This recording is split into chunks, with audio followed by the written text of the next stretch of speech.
Origin Chance 1% reaction. This is Halloween special Dr. Jekyll and Mr. Hyde by the channel Sarcastic production.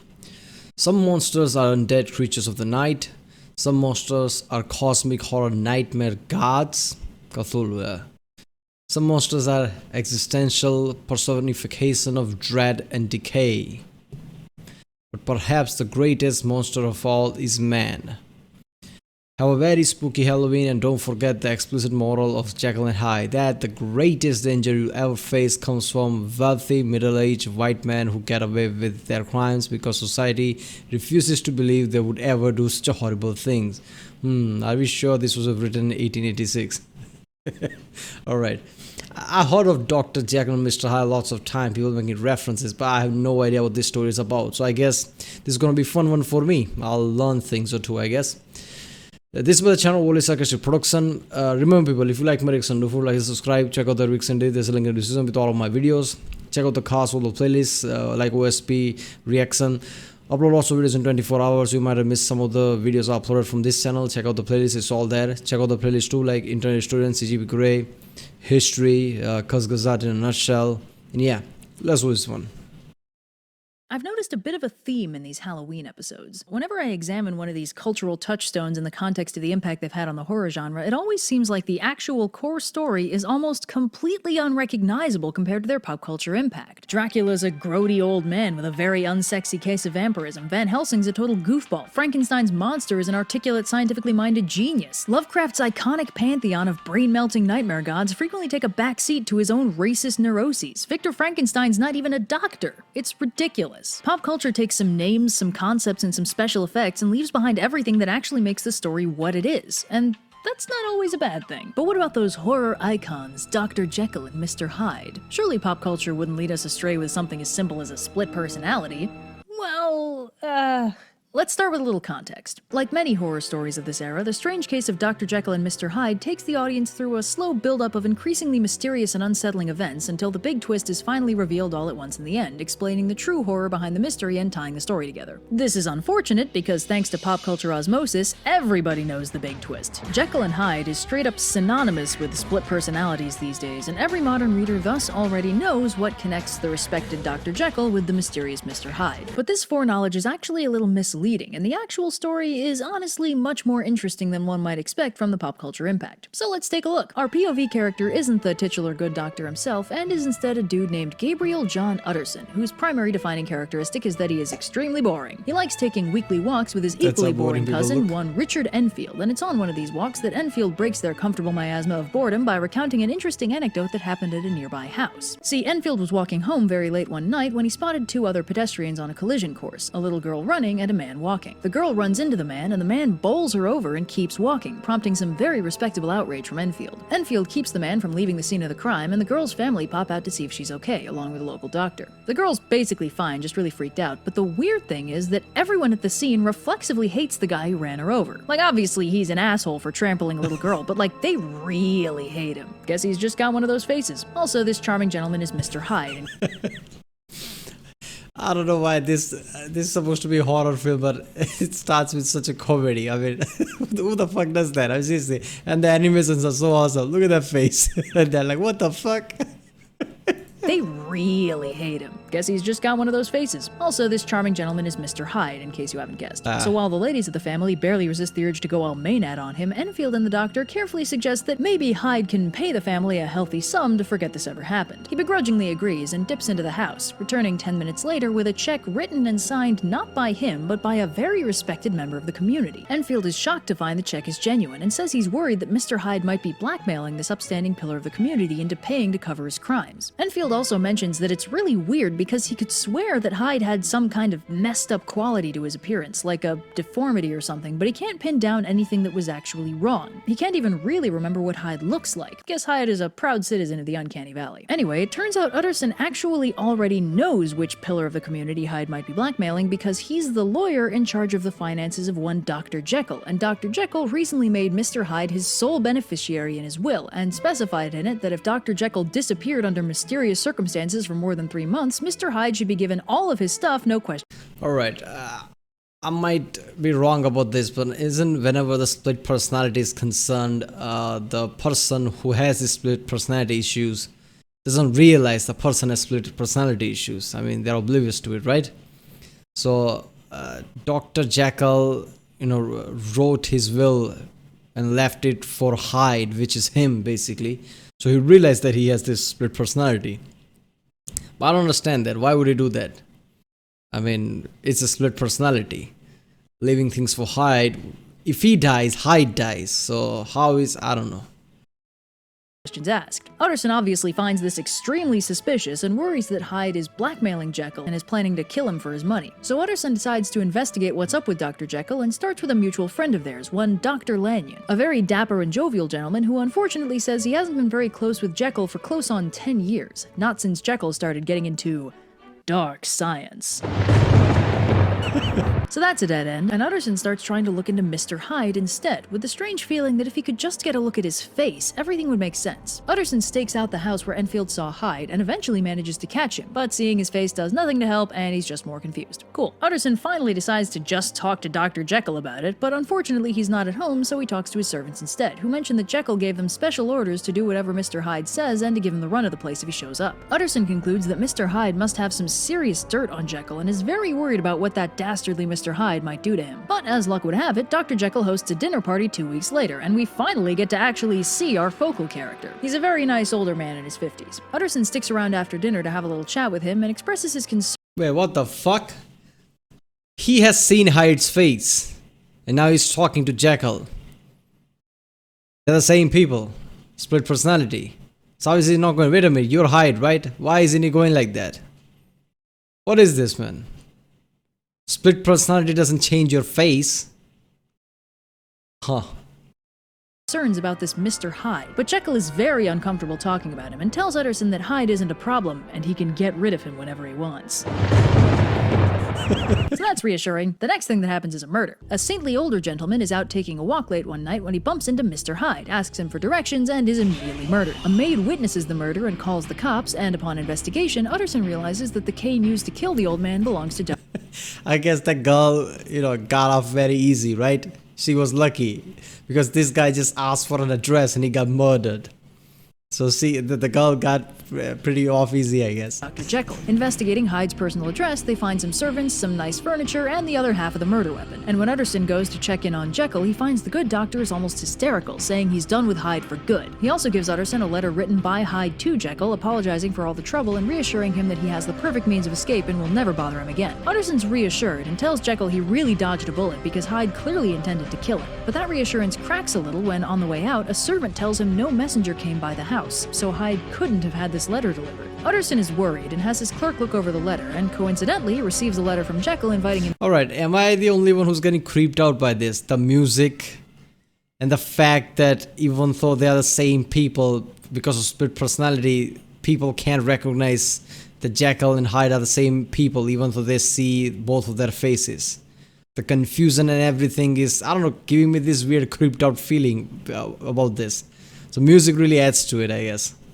To dinner around the same time, but the clerk compares the letters and concludes they were written by the same person. Utterson's very concerned because now it looks like Dr. Jekyll is covering for Mr. Hyde, who's, a murderer. But he keeps his concerns to himself because for all the police investigations, there's no sign of Mr. Hyde, like he's just vanished into thin air. Coincidentally, Dr. Jekyll seems to be doing much better until he suddenly isn't, confines himself to his house and refuses all visitors. Very concerned, Utterson tries to visit Dr. Lanyon again, but finds that Lanyon has also fallen very ill and probably only has weeks to live. Lanyon says he's had a horrible shock and is sure he'll never recover, and when Utterson mentions that Jekyll's also ill, Lanyon freaks out and tells him not to speak his name. Jekyll's officially dead to him for crimes against science.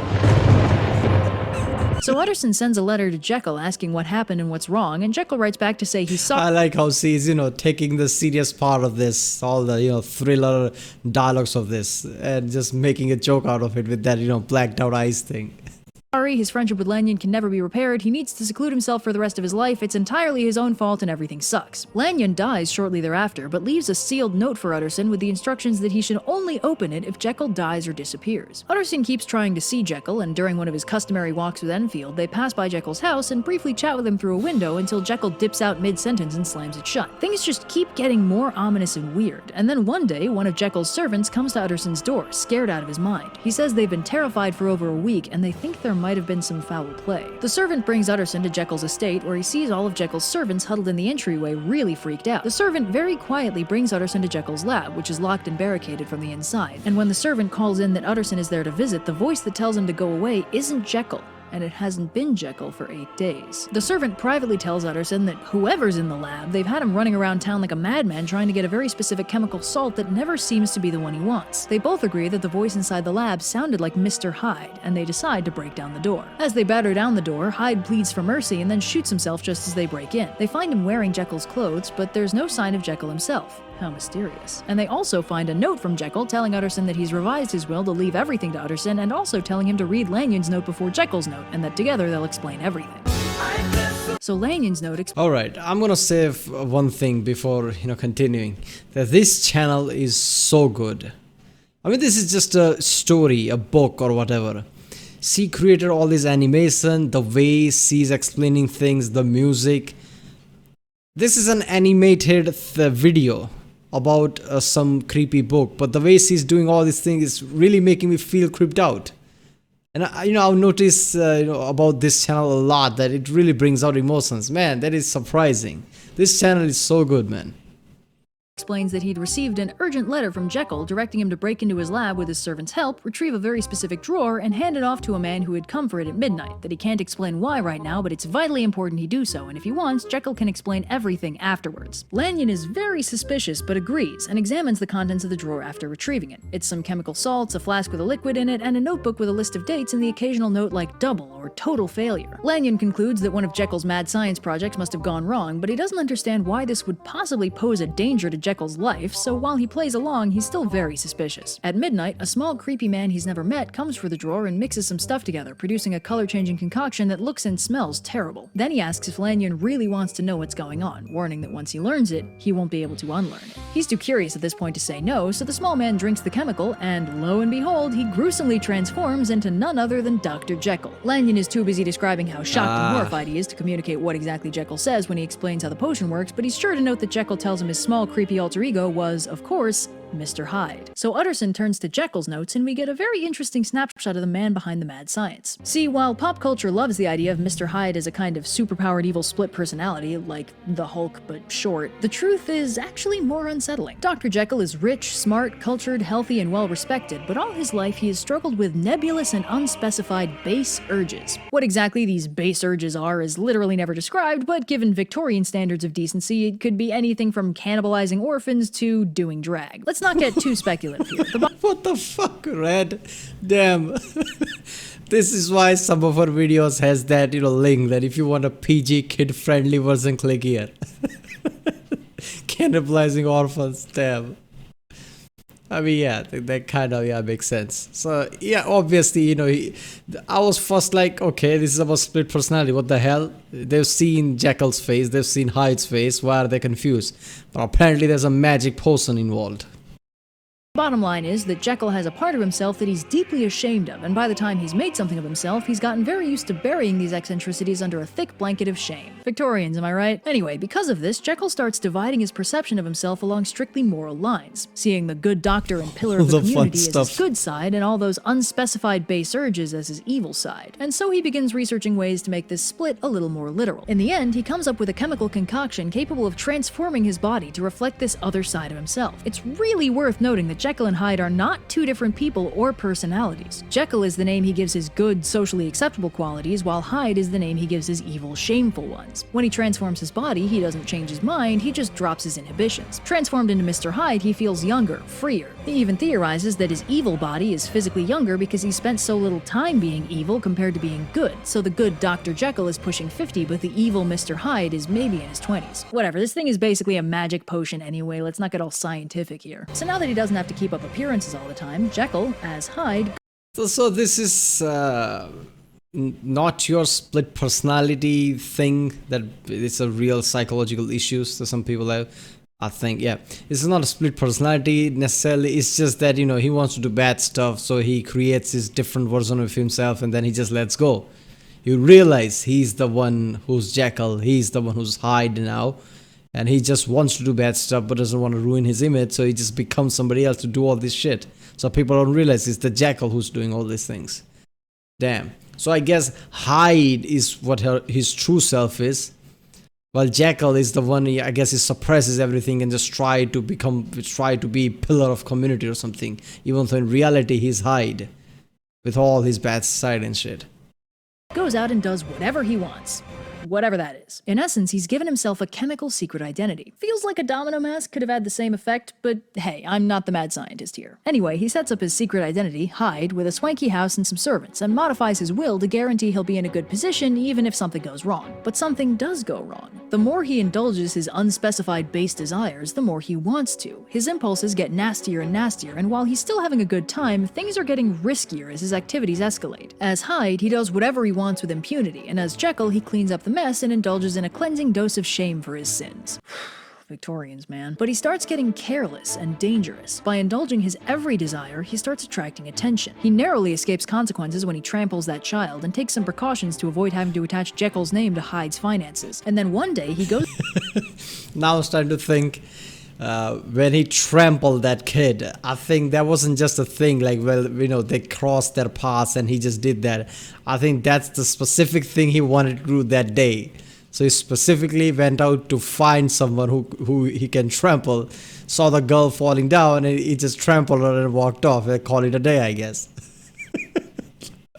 Goes to bed as Jekyll and wakes up as Hyde. He really freaks out at this. If he starts changing without the chemical, will he reach the point where the chemical doesn't work to change him back? Jekyll plays a vital role as his safe identity. If he loses that, he'll be stuck dealing with the consequences for Hyde's actions. This is the wake-up call he needed, and he decides he has to choose which of his identities to keep, the friendless and despicable Hyde or the respectable but repressed Jekyll. So he decides to stay as Jekyll and goes cold turkey for a good 2 months. But having known the freedom of the anonymity of Hyde, Jekyll can no longer stand to stay in his restrictive, respectable lifestyle, so he just does a little hit and immediately murders an old man. Oops. The problem is, killing this guy has actual serious consequences. Hyde is no longer a convenient anonymizing mask for Jekyll, he's a wanted criminal. Jekyll freaks out and scrambles to cover his tracks, but in a way is kind of relieved. Without Hyde as an option, it'll be easier for him psychologically to stay as Jekyll. So he moves on with his life and indulges in the occasional unspecified base urge. No chemical enhancement this time, just the same way any wealthy upper-class man indulges his shameful secret hobbies. But unfortunately, even without using the chemical, this still feeds his evil side enough that it starts to trigger the transformation all on its own. This leads to an incident where he transforms outside the safety of his lab and has to conscript Lanyon's help to transform back. But for all the work they put into that, Jekyll keeps changing involuntarily. He hides in his lab to avoid tipping off his servants, and despite his best efforts, whenever he goes to sleep, he wakes up as Hyde. And then things get worse somehow when he runs out of the chemical salt he needs for the potion. He sends his servant out to get some, but the new batches aren't working. He suspects there must have been some unknown impurity in the first batch, and without it, the potion has no effect. With no way to change back, he barricades himself in the lab and deteriorates. By this point, he is almost describing Jekyll and Hyde as two separate personalities, with Hyde desperate and furious and Jekyll resigned to his fate. He closes out the note by saying he's all out of the chemical and the next time he transforms will be the last, which means he's basically already dead, so he might as well make it official. And on that cheerful note, the story comes to a close. I think if there's one takeaway we can get from this, it's that Dr. Jekyll is a much better mad scientist archetype than Victor Frankenstein. An actual doctor who keeps rigorous notes on his unethical experiments, takes responsibility for the consequences of his dark science, and uses himself as a test subject because he's not a coward? Much better mad science role model than...